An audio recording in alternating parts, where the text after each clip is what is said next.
May isang tao na may dalang baril.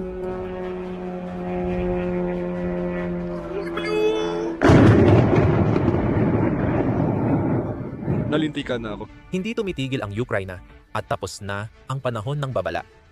Ilang araw lang ang nakalipas. Isang malaking krisis ang tumama sa Moscow.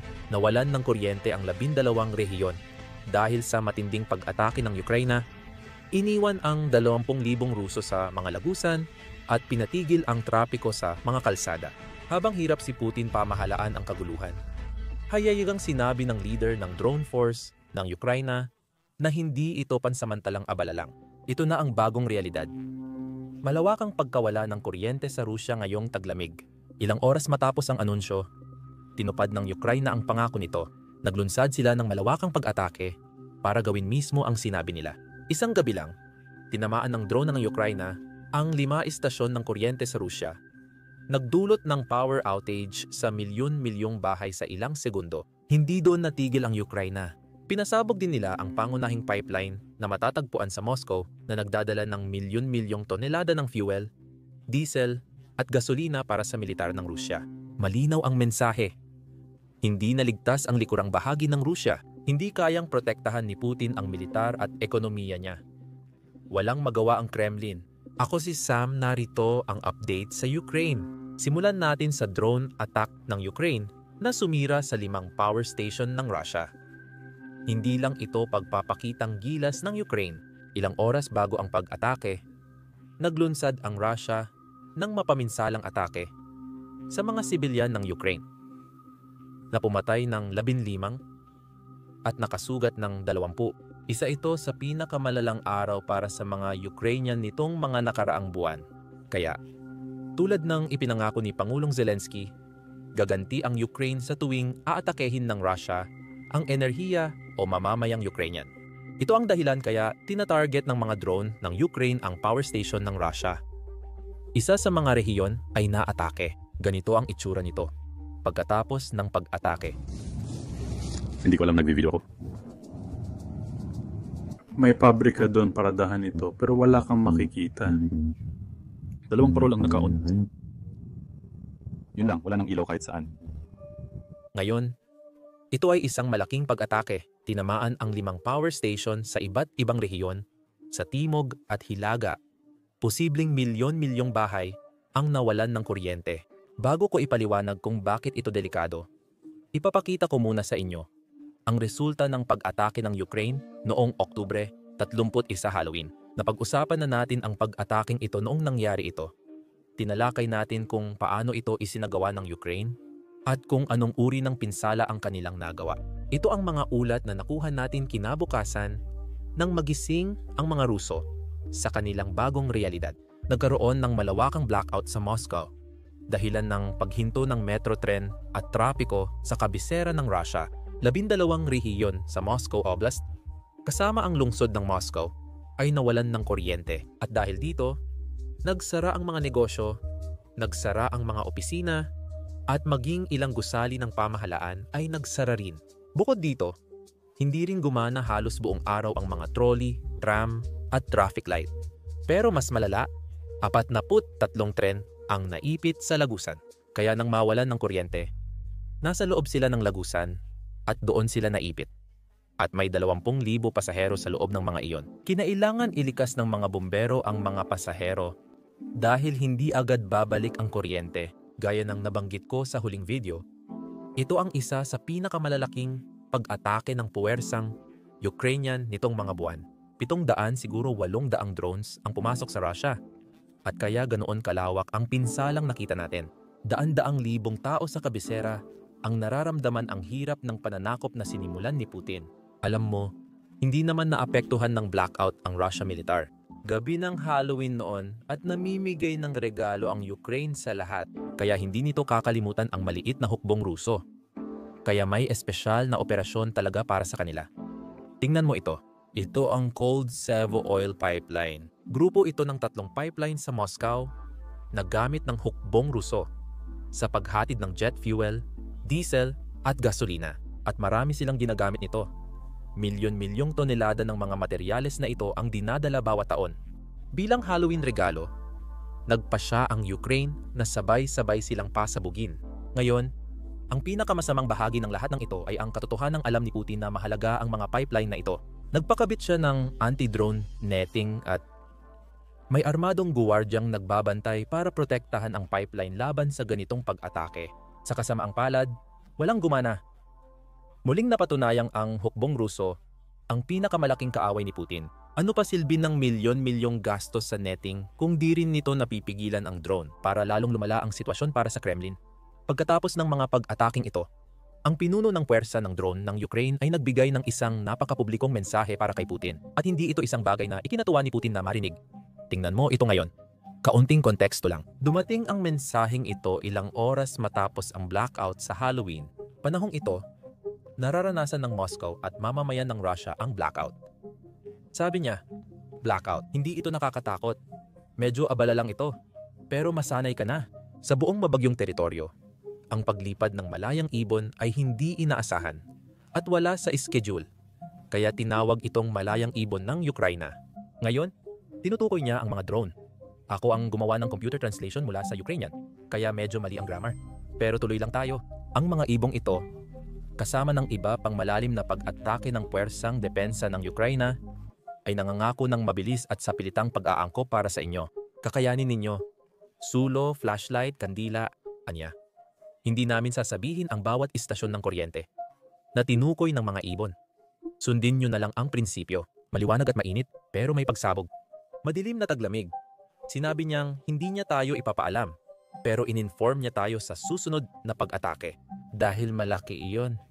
Ilang oras matapos ang mensaheng ito, inatake ng Russia ang Ukraine. Ayon sa balita, 15 Ukrainians na ang namatay kaya gumanti ang Ukraine. Sinira nila ang 5 power station sa isang gabi na makikita sa mapa sa screen mo. Nagkaroon ng pag-atake sa 5 rehiyon. 2 rito ay nasa teritoryong sinakop ng Russia sa Ukraine. Marami na ngayong video ng mga pag-atake, pero magkakapareho lang ang itsura. Madilim kasi. Ayokong mainip kayo sa madilim na screen. Kaya pipiliin na lang natin ang mga interesting na bahagi. Una, may video ako ng isang mamamayang Ruso na umaasang pabagsakin ng mga puwersang Ruso ang drone na kinukunan niya. Makikita ninyo sa video na ito na biglang nagdilim ang lahat. Panoorin ninyo. Ay, tingnan mo kung gaano kaliwanag ang lipad nito. Ay, tingnan mo yon, ang liwanag ng lipad niya.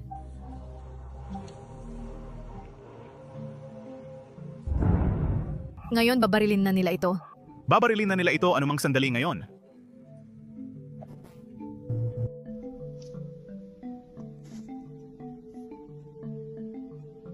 Ito ay Tyron Takursk Oblast. At iniulat ng Russian media na dahil sa pag-atake, mga 16,000 Ruso ang nawalan ng kuryente. Yan pa lang ay isang substation.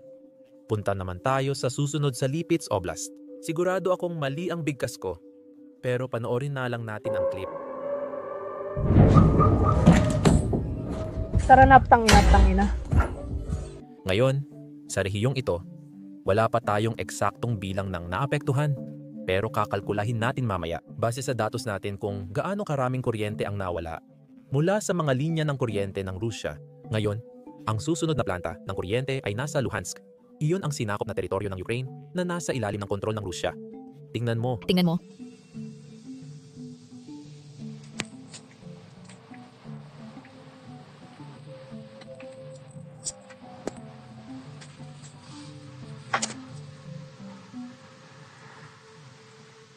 Isa ito sa mga bihirang pagkakataon na hayagang umamin ang pinuno ng rehiyon ng Rusya na tinatamaan ng Ukraine ang mga planta ng kuryente.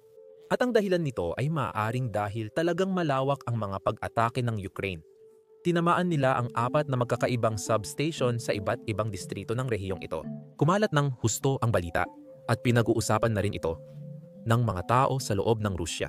May general ng Rusya, dating general, na tumulong kay Putin sakupin ang Luhansk at Donetsk noong 2014 at nagtutweet siya tungkol sa mga pag-ataking ito mula sa kanyang selda sa kulungan. Kaya inaakala kong tinatalakay ito ng media ng Rusya kahit papaano. Lumabas ang lokal na leader at inamin na drone ng Ukranya ito, hindi debris ng Ukranya. Ngayon, gusto ko lang talakayin kung gaano kalaki ang pinsalang dulot ng mga pag-ataking ito. Walang eksaktong detalye mula Rusya Kaya gumawa ako ng sarili kong kalkulasyon. Ayon sa mga Ukrainian source, 5,000 megavoltage ng energy infrastructure ang nasira na hindi naman maintindihan ng mga normal na tao tulad ko.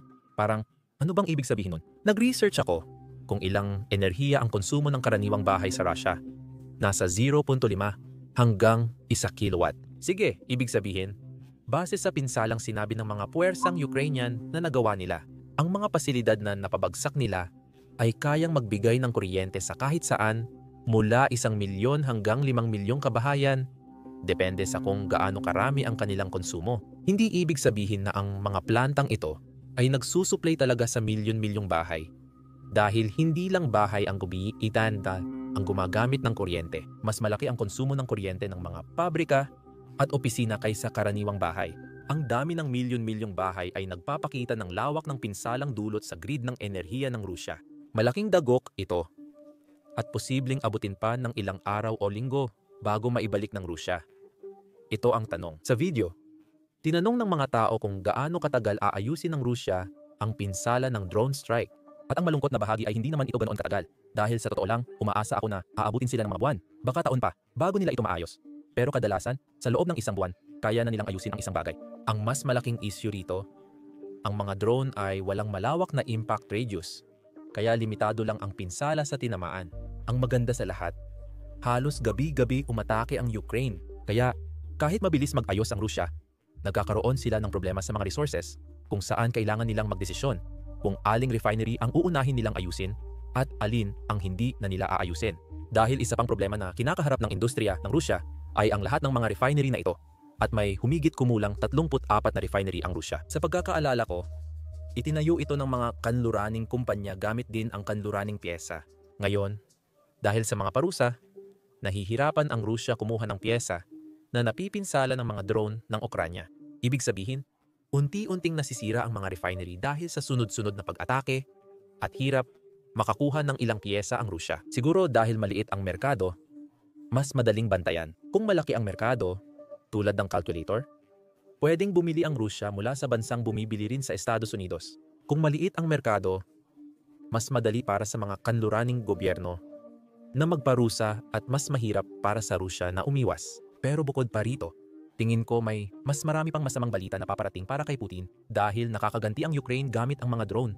At hulaan mo kung ano, nakakakuha sila ng mas marami at mas maraming mga missile. At hindi ako tumutukoy sa mga Tomahawk na missile. Ang tinutukoy ko ay mga missile na gawa mismo sa Ukraine. 3 araw ang nakalipas, kinumpirma ni Pangulong Zelensky na 9 na beses nang ginamit ng Ukraine ang Flamingo cruise missiles sa gitna ng digmaan.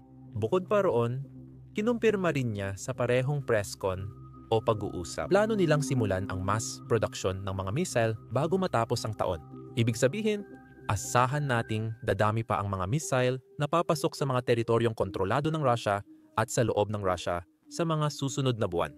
Kamakailan lang, nakatanggap tayo ng kumpirmasyon mula sa hukbong dagat ng Ukraine na kinumpirma nilang ginamit nila ang kanilang missile, ang Neptune missile, para tamaan ang isang malaking pasilidad ng Russia noong Halloween. Ito ay ang Oriel Thermal Plant. Ngayon, ang pinaka-nakakatawang bahagi ng kwentong ito ay ang pinuno ng rehiyon, ang gobernador o kung anuman ang tawag ng mga Ruso sa kanya, ay nagsabi na ang lahat ng pinsala ay dahil lang sa mga debris ng drone. Sinabi niya yon, pero lumabas naman ang footage ng mismong pag-atake. Kayo na ang tumingin at magsabi kung debris lang ba talaga ng drone ito.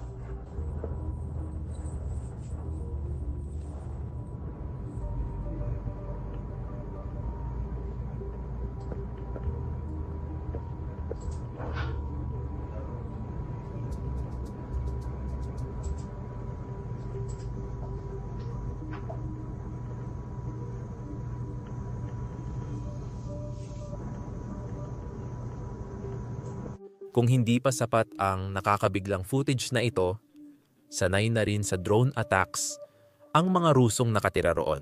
Kaya marami sa kanila ang nagsabi ng hayagan na yung narinig nila ay hindi tunog ng drone, debris, o pag-atake ng drone.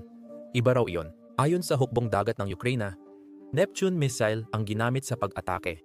Ibig sabihin, tulad ng nakita mo sa clip at sa iba pang bahagi ng video na ito, magiging kakaiba ang taglamig na ito para kay Putin at sa mga Ruso na pabor sa digmaan, kumpara sa nakaraang 3 taglamig.